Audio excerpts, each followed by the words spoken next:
দর্শক আপনারা দেখতে পাচ্ছেন আমি মাঠে আসছি।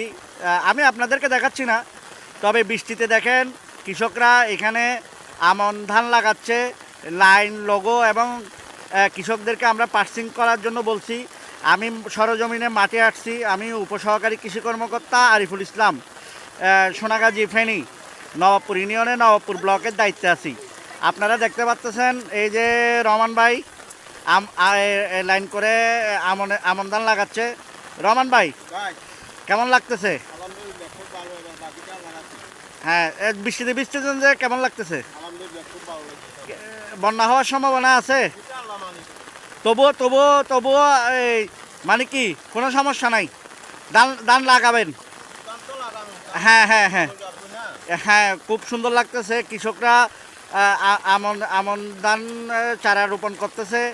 এই সুন্দর দৃশ্যটা আপনারা উপভোগ করেন। এই শ্রাবণের দিনে, এই যে শেষ সময়ে, শ্রাবণ শেষ, এই যে কৃষকরা মাঠে মাঠে আমন ধান লাগাচ্ছে, এর আনন্দ দ্বিগুণ। তো সকলকে অসংখ্য ধন্যবাদ। আসসালামু আলাইকুম।